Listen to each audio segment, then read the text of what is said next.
Hello, I'm Chris Hartwell, and welcome to the Heartbeat. Today we're going to be talking about Bryan Singer's X-Men Apocalypse. Join me, won't you?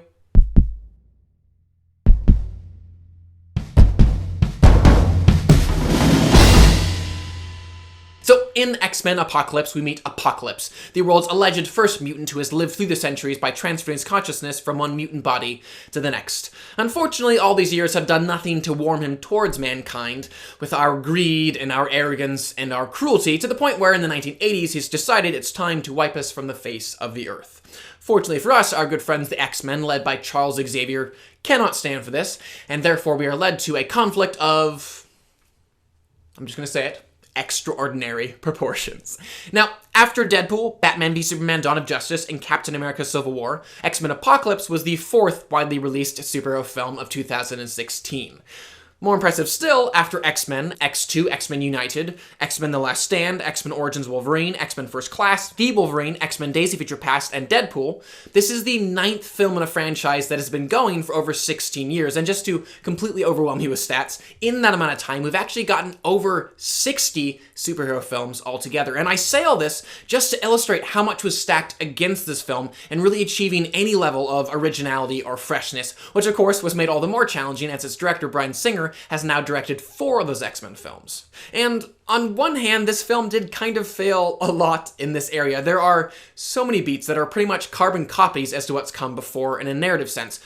But let me quickly follow that by saying that doesn't mean that I didn't still kind of enjoy them for what they were. And the reason being is when a film decides to kind of reapproach an old narrative well, what I look for is a filmmaker confidently approaching that familiar place, intentionally looking at it from a different angle. And for me, in a lot of ways, that really was this film. The level of craft and the specific belief in this story, as flawed as the story often was, helping to keep it afloat. And on any Bryan Singer film, you really can see the strengths of his craft most clearly on display in his set pieces, his pacing, and his performances. And yes, I do call them set pieces as opposed to action sequences, just because Mr. Singer really does believe in the small story that can and should be told within each action sequence, and the importance of allowing them to stand alone if they're to have any chance of being memorable or iconic. Which is quite the compliment to pay to X-Men Apocalypse, as it, for example, just like other X-Men films, opened in the past to introduce our villain, had a cage fight, and gave us another show-stopping Quicksilver sequence. But what made each of them work was just seeing the extra quirks, the specific flourishes, the giddy inventions, and the new character motivations being infused into each of them in a one-of-a-kind way. And kind of wrapped up with that was also just Mr. Singer's bold usage of CGI, which I will now kind of in an odd way compared to the film's pacing, just in that both could be criticized for being too artsy or experimental or lyrical to belong in a slam-bang action film, but actually that's the exact reason why I find them so enjoyable. And I will in no way spoil the scenes, but the way that Magneto displayed his power a couple of times in this film were just so visually powerful that any underdeveloped or clunkily executed moments prior really were forgotten, if not momentarily overlooked. Speaking of Magneto though, Michael Fassbender once again just brought it, far and away his storyline carrying the most weight, which I appreciated that the writers took the time to give us some fresh reasons as to why he chose the path he did in this film. And for what they were given, I thought that Kodi Smit-McPhee as Nightcrawler and Sophie Turner as Jean Grey both brought a fair amount of commitment and charisma to their individual roles, complementing and balancing one another quite well, which for a team-focused X-Men film was quite fitting.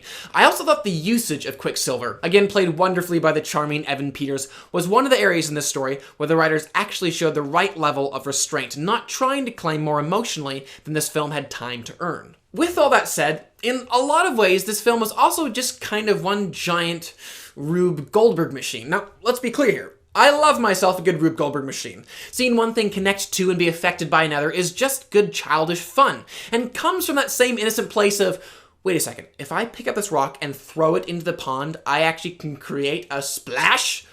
Awesome! And with a Rube Goldberg machine, you have the potential anyways that each consequent splash can be more unique, colored, varied, and complex than the last. But ultimately, you still are just watching a ball, or the force of gravity, push and pull one object into another. And if on a film, you realize, or see, or just feel that that ball, so to speak, or that force is actually nothing more than just the writer's will, and we the audience don't have something to latch onto, a character, a visual motif, or a unifying theme, then the film will ultimately be nothing more than a series of connected events that don't add up to anything all that emotionally engaging or satisfying. So in this film, for example, Scott Summers was really given the same function that Rogue had in the original X-Men film, intended to be that fresh pair of eyes through which we enter this world of mutants, allowing us to receive, along with them, explanations as to what was happening and why. Unfortunately, he was really confined to that function, and we were never really invited or allowed to invest in who he was as a person and his growth throughout the film. Rose Byrne's character, too, who was absent during Days of Future Past, reappeared here really only to be the giver of exposition.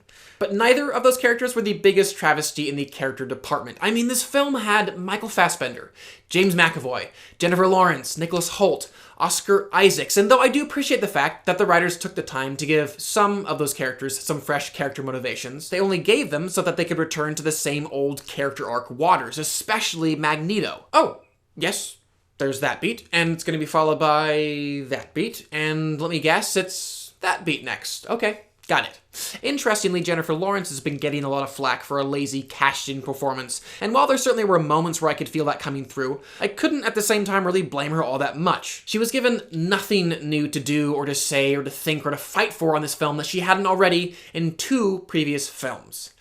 Now, let's talk for a moment about Apocalypse, both the character and the event. First off, I love Oscar Isaacs. I think he is such a fantastically charismatic, soulful performer. His eyes and his voice communicating in films like Inside Llewyn Davis, such a feeling of loss, longing, and desire. And that's exactly what this character was constantly talking about, but failing to make us believe in any real way. Which, to derail things just for a couple of seconds, that was one of the few areas that the writers attempted anyways to actually utilize the 80s setting in an intentional and purposeful way versus just, well, X-Men First Class was set in the 60s, X-Men Days of Future Past was set in the 70s, therefore this one has to be set in the 80s, right? And the intentional, purposeful aspect was the world of the 80s was really ruled by these superpowers who were essentially attempting to make themselves God with these weapons that could destroy the planet numerous times over. But again, besides that, and some admittedly really fun wardrobe, hair, and set design, this film could have been set in the present day and been no different. Back to Apocalypse as a character, though, there has been, ever since that first photo was released, a lot of controversy surrounding him and just how he looks cheap. For me, though, it was more about the performance that was just buried in all of that makeup and voice modulating, and a character that could have been something powerful, or maybe even in moments identifiable, was just lost. And as for Apocalypse, the event, I have already mentioned that I did enjoy the CGI in some of the film anyways, and just the fact that it was so mesmerizing and kind of graphically bold. But for a film that's supposed to be about the apocalypse, I don't think there was a single moment of world-ending destruction where it felt like more than just a necessary plot point. I was always watching, but never investing, feeling no loss or tragedy at all, which significantly robbed Apocalypse as a villain of so much of his power. If thousands of people are dying and I'm not once thinking about it, or if the main characters are in no way shedding tears for them, it's very difficult for me as a viewer to feel anything but okay. So even with some stellar performances, breathtaking action sequences, or intriguing ideas, if we the audience can see or even just feel that all of them are no more than objects in a large story machine to be pushed and pulled by the writers as they fit them into their elaborate narrative, versus being the thing that we actually follow and consequently feel connected to as we invest in their growth and movement, then you'll potentially walk out of the film having enjoyed the ride in one sense, but also in another kind of just having felt detached from it all throughout. And that for me really was X-Men Apocalypse. And for all these reasons, I will give the film a 3 out of 5. I would love to know what you guys thought of the film though. Definitely comment below. Let me know what kind of falls in your ranking of the X-Men films. Also, please do subscribe. I'm going to continue to review films and television on this channel, and I would love for you to stay up to date on all of those things. But for now, I'm Chris Hartwell. This is The Heartbeat. Thank you for joining me.